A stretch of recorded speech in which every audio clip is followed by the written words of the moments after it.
Ayun guys, andito na ako kila Kuya Doming. Doming na lang po. Domingo. Tinutur niya muna ako dito sa lugar nila. Ito yung pinakang ano nila, negosyo. Puneraria. Wala pa po ako nakakakulab na gano'n ang ano eh. Kalupig. Kalupig puneraria po. No? Ayan, panibagong content creator, panibagong kwento ulit. Yun yung makikita nyo tsaka mapapanood sa mga susunod na video natin. Yung buhay naman ni Kuya Doming. Ayan. Ito yung bahay nila. Ayan, mga paupahan po yan. Ito yung pinakang bodega po ng mga kabaong. Ayan po.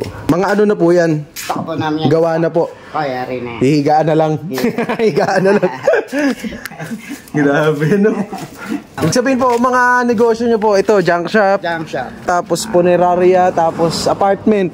Tapos may tindahan pa po. Flower shop. Flower shop po sa labas. Harap, tsaka lapidahan. Tama, magkaka ano na po yun eh. Siyempre, pag may kabaong, tsaka lapida, may bulaklak. Napapackage minsan. Napapackage.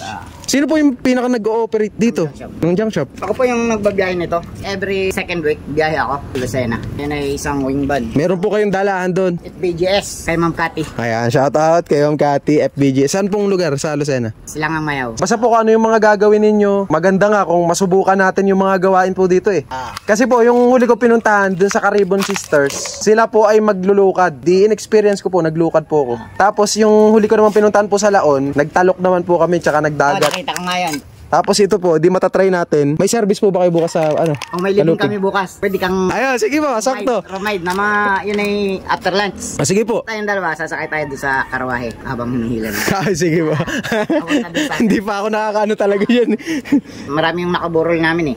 Pwede naman natin pasyal-pasyalan din. Binibisita nyo rin po talaga yun. Yung mga may service po kayo. Pero bukas talaga, naka-schedule na libing na yung isa. Yan yung isa sa mga hindi komportabling ano ng mga tao eh pag-usapan. Siyempre kamatayan na po yan eh. Kabaong yan eh. Pero yun, at least may showcase po natin. Yun naman po yung purpose ko, yung maipakita yung mapakilala po ikaw. Ikaw yung kakulab ko po ngayon. Tapos yung ginagawa mo po, katulad yan, may junk shop ka po, tsaka puneraria kayo. Di parang promotion na din pag lumabas po to sa social media.